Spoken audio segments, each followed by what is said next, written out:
Bonjour à vous les béliers et bienvenue sur la chaîne de Maître Phare Tarot. Ici Nancy qui vous accueille pour une toute nouvelle vidéo, cette fois-ci en lien avec la pleine lune qui aura lieu le 26 décembre 2023. Alors oui, le lendemain de Noël, et certaines personnes qui entendraient ce début de vidéo diraient « Ben non, Nancy, tu es dans le champ. C'est pas le 26 décembre, c'est le 27. » Pourquoi? Parce que si vous êtes dans l'hémisphère nord, comme moi, ici au Québec, la pleine lune aura lieu à 19h32 minutes. Alors, c'est pour ça que nous aurons la pleine lune le 26 décembre, le lendemain de Noël. Par contre, si vous êtes sur le fuseau horaire de la France et que vous vous rajoutez bien sûr un 6 heures supplémentaire à moi qui est au Québec, là, vous allez avoir votre pleine lune le 27 décembre. Alors, c'est pour ça que vous pouvez voir deux dates de pleine lune sur les vidéos, tout dépendant qui fait la vidéo, où elle est située. Et il y a d'autres fuseaux horaires aussi. Si quelqu'un le faisait en Nouvelle-Zélande, elle aurait un fuseau horaire complètement différent du mien et celui de la France. Si la personne était en Australie, même chose. Japon, c'est très loin de chez moi. Donc, il y a beaucoup de décalage horaire. Donc, on retient que cette pleine lune sera le 26 décembre pour le Québec et le 27 pour ceux qui sont à fuseau horaire européen. Alors, cette pleine lune, où est-elle située? Bien, on sait qu'une pleine lune, c'est le soleil et la lune qui se font face, donc c'est une opposition naturelle. Les deux sont un en face de l'autre et c'est la raison pour laquelle on peut admirer la lune dans toute sa beauté, dans toute sa rondeur. Alors, le soleil est bien sûr rentré en Capricorne. Il est à 4 degrés 58 minutes du Capricorne. Alors, Capricorne, c'est un signe ambitieux, c'est un signe qui construit, qui fait pas après pas, qui est très persévérant parce qu'il sait qu'il va devoir faire des efforts sur le long terme pour atteindre son objectif, parce qu'il est un signe cardinal. Donc, si vous connaissez un petit peu le jargon de l'astrologie, c'est pour ça que je vous le donne. Donc, le Capricorne est un signe cardinal, c'est un signe de terre et le soleil se trouve à l'intérieur de ce signe-là pour la pleine lune du 26 décembre. La lune, quant à elle, est bien entendu de l'autre côté. Et quel signe fait face au Capricorne? C'est le Cancer, un signe d'eau.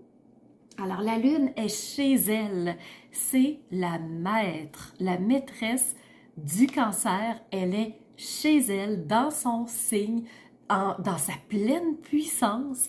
Alors imaginez une pleine lune quand la lune entre dans son territoire, qu'elle est en pleine maîtrise de là où elle se trouve. Donc la force, l'impact qu'elle peut avoir, déjà que les pleines lunes sont assez fortement ressenties en cette année 2023. Et pour terminer l'année, on a une lune qui est chez elle, qui est rentrée dans sa maison. Elle est elle aussi à 4 degrés 58 minutes. Donc, le Cancer est reconnu pour être un signe émotionnel, un signe sensible. Donc, on a la fibre émotionnelle qui est là, qui vibre. On a souvent un intérêt pour la famille, c'est pas pour rien. Dans ce temps des fêtes, qu'est-ce qu'on fait? On se rassemble, on fait des noyaux familiaux, on prend le temps de dégager à notre horaire du temps et aller voir ceux qui comptent pour nous. Donc la lune, chez elle, dans son signe de famille, dans son signe émotionnel, c'est pas pour rien. Alors, on fête Noël dans cette ambiance de pleine lune. Alors, si vous voulez une analyse astrologique plus détaillée, je vous invite fortement à aller sous la vidéo. Vous allez trouver l'analyse astrologique de la pleine lune du 26 décembre et je détaille les aspects vraiment en profondeur, ces trois beaux aspects très puissants quand même pour cette nouvelle lune. Donc, je vous invite fortement à aller voir cette analyse astrologique. pour nous, ce qu'on va faire, on va enchaîner sur votre signe plus en détail. Alors, si c'est votre signe lunaire, si c'est votre signe solaire, si c'est votre ascendant, la vidéo, elle est faite pour vous. Aujourd'hui, on se fait une vidéo en 2 temps par rapport, oui, à cette pleine lune du temps des fêtes. On commencera par tourner nos yeux vers le ciel et aller voir le regard astrologique de ces astres pour ensuite retourner nos yeux vers les cartes et regarder le message qu'elles ont pour nous. Commençons tout de suite avec le regard astrologique. Pour vous les béliers, il y a toujours 2 invités chez vous. Vous avez toujours Chiron et le nœud lunaire nord. Alors, ces 2 énergies poussent au-dessus de votre tête plus que les autres. Alors, vous devriez peut-être les ressentir. Au niveau des aspects, vous avez un sextile, très belle énergie porteuse. Vous avez 3 défis et vous avez 2 trigones. Alors, on va tout de suite aller voir qu'est-ce que c'est. Belle énergie porteuse, ce sextile avec Vesta. Vesta, qui est une astéroïde du bien-être et de l'harmonie. Alors, elle vous invite à focaliser votre attention pour vous sentir mieux, pour être dans un plus grand bien-être, pour être en harmonie, vraiment avec vos différentes sphères de vie. Alors, c'est peut-être de cette façon-là que vous allez le ressentir. Et le temps des fêtes, souvent, c'est là où on rééquilibre les choses. C'est là où on prend le temps de respirer, on prend le temps de se faire plaisir, on prend le temps d'aller voir des personnes qu'on aime. Alors, vraiment, c'est là où on fait des choses différentes d'habitude. Alors, pour ce qui s'agit des carrés maintenant, vous en avez 3, on disait. Alors, les 2 premiers, c'est avec la pleine lune elle-même. Vous êtes en carré avec la lune et le soleil. Ce que ça veut dire, c'est que la pleine lune, ben, elle est en dissonance avec vous. Elle peut vous apporter quelques défis. Alors, pour bien comprendre ces défis-là, je vous invite tout de suite à aller sous la vidéo et aller regarder comment va s'articuler cette pleine lune-là pour voir quel effet elle va avoir sur vous. Le 3e carré, c'est avec Pluton. Pluton, planète de la régénération, ça veut dire se reposer, refaire nos énergies, refaire le plein pour être capable de repartir à nouveau. Alors, s'il y a un carré avec vous, ben c'est peut-être que vous voulez faire plein de trucs parce que vous savez que là, vous avez le temps de le faire, chose qu'habituellement, vous n'avez pas du temps. Alors, peut-être que vous cherchez à trop faire de choses et ben là, c'est la fatigue qui vous guette. Et ensuite, ben on repart à nouveau, la machine est repartie. Alors, le défi, ce serait peut-être de balancer les actions. Oui, du repos, mais oui, faire des choses aussi. Alors, trouver l'équilibre entre les 2 qui va être amené par Vesta, astéroïde du bien-être et de l'harmonie. On termine avec les 2 trigones. Le premier avec Mercure. Mercure, planète de la communication, des échanges, des déplacements, des voyages, de la curiosité intellectuelle. Et Mercure, il est rétrograde. Ce que ça veut dire, c'est qu'il vous invite à tourner vos yeux vers vous et à regarder quelle communication vous avez habituellement avec les autres. Est-ce que c'est des échanges qui sont assez facilitants? Qu'est-ce que vous pourriez améliorer au point de vue de votre communication? Mercure, c'est aussi comment je me parle à moi-même. Quels mots j'utilise pour parler de moi ou quand je me parle à moi-même intérieurement. Est-ce que c'est positif? Est-ce que c'est plutôt négatif? Est-ce que c'est supportant ou au contraire, est-ce que c'est dégradant? Alors, on vous invite à aller voir parce que Mercure, c'est un trigone. Donc, c'est une énergie extrêmement positive. Ce qui veut dire que là, vous allez peut-être modifier des choses, vous allez avoir peut-être une façon de communiquer différente. Et le dernier trigone, c'est avec Mars. Mars, c'est votre planète maître à vous. Elle est présentement attendez que je ne dise pas de bêtises. Oui, c'est ça. Elle est vers la fin du Sagittaire. Alors, elle est dans un signe de feu, tout comme vous. Et votre maître, dans le fond, elle vous supporte en trigone. Elle va vous amener à, oui, vouloir faire des actions. Et c'est là où il va falloir balancer les choses pour ne pas être trop dans l'action au risque de vous épuiser. Donc, ça va être à voir comment vous pouvez jongler entre les deux. Donc, c'était au point de vue astrologique. J'espère que ça vous plaît, que ça vous aura plu, les béliers. Je vous invite maintenant à entrer dans la deuxième partie qui est le message des cartes. Au niveau tarot, vous avez eu 4 cartes, contrairement à tous les autres signes. Donc, on commence avec cette carte qui s'est présentée vraiment souvent, la 4 de denier. Les deniers, c'est le côté matériel, pratico-pratique des choses. Ce qu'on possède, c'est les possessions, ça peut être l'argent. Et là, on est dans une ambiance de protection. Le 4 protège ce qu'il a, ses acquis. Donc, pour être sûr de ne pas les perdre, il va les mettre en lieu sûr. Et dans la période qu'on vit mondialement, ça peut s'expliquer cette protection-là. Donc, on ne veut pas perdre ce qu'on a, on ne veut pas se faire voler ce qu'on a, donc on protège. La deuxième carte que vous avez reçue, c'est une arcane majeure, c'est le pendu.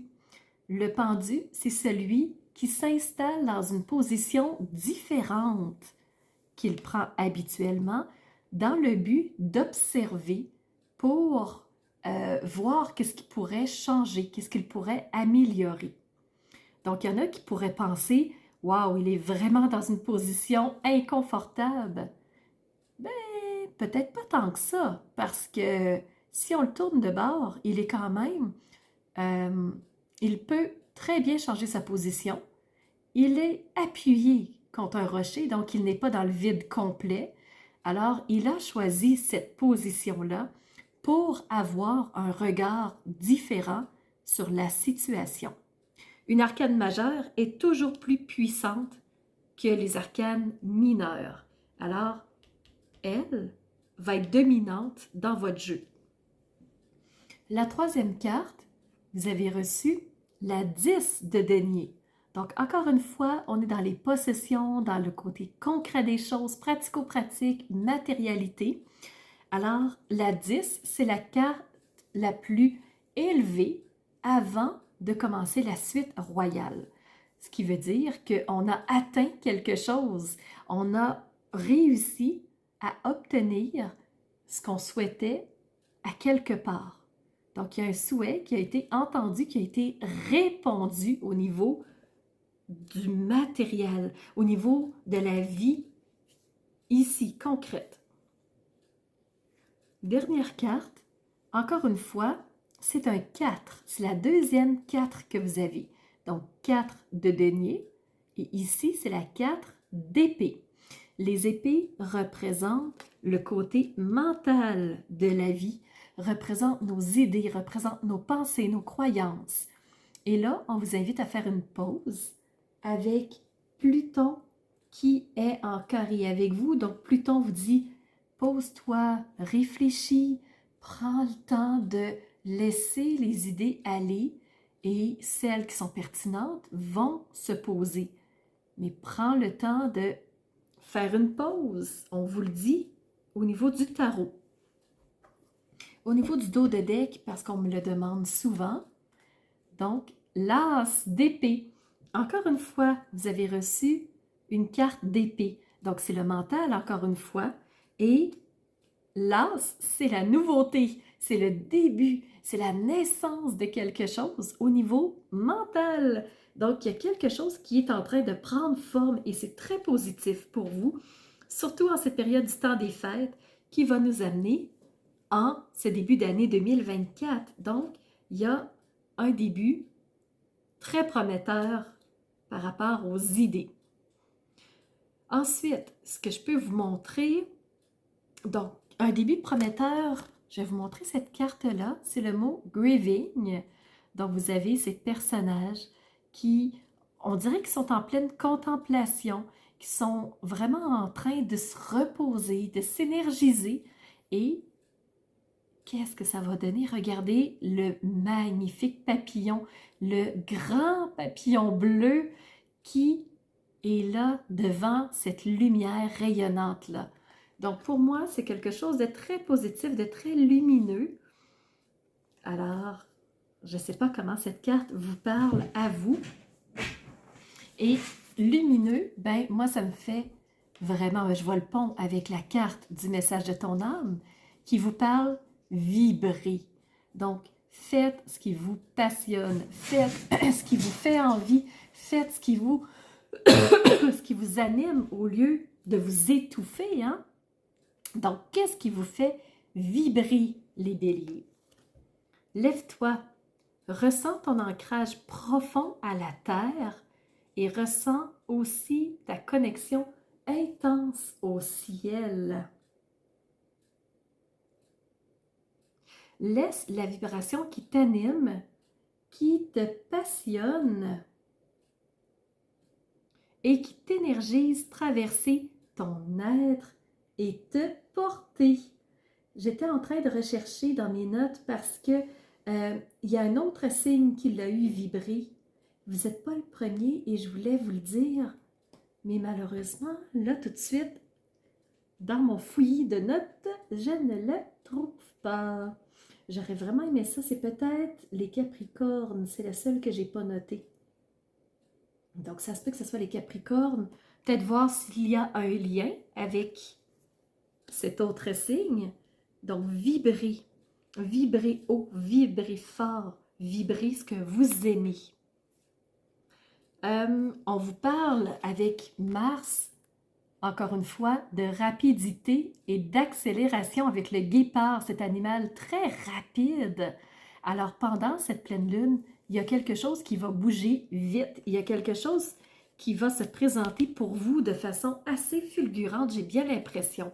Donc, si vous vous posiez la question, quand est-ce que ça va arriver? Bien, j'ai l'impression que ça va arriver assez rapidement. Et la dernière carte que vous avez reçue de la maîtrise de l'amour de Don Miguel Ruiz, c'est aimer et honorer votre corps physique.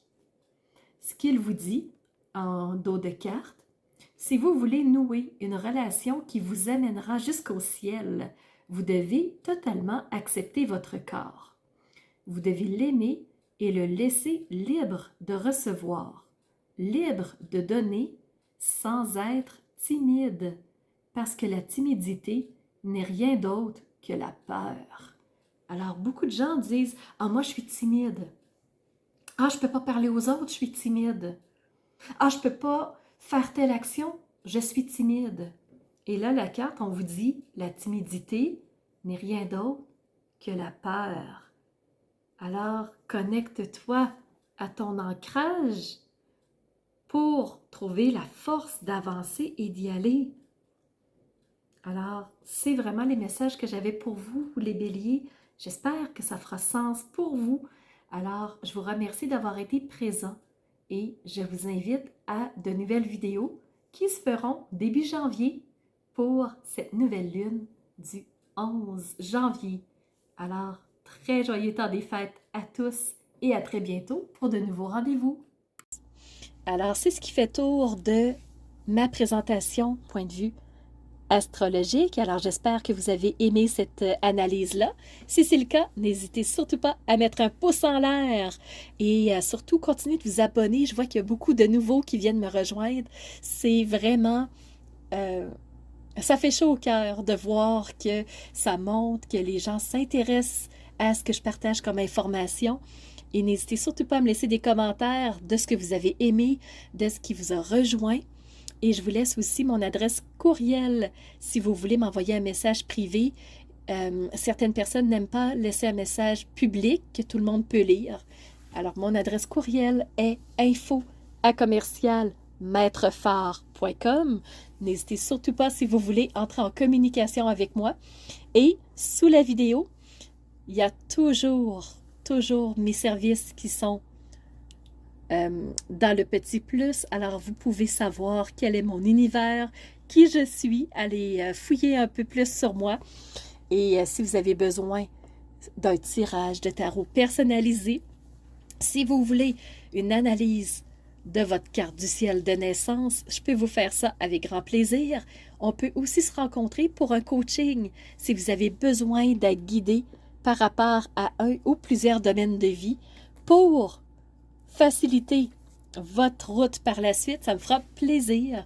Alors, c'était Nancy de la chaîne Maître Phare Tarot qui vous offrait cette vidéo avec le cœur et n'hésitez pas à surveiller les réseaux sociaux. Vous savez que dans 48 heures, les 12 signes sortiront. Alors, on se revoit pour les 12 signes. À bientôt.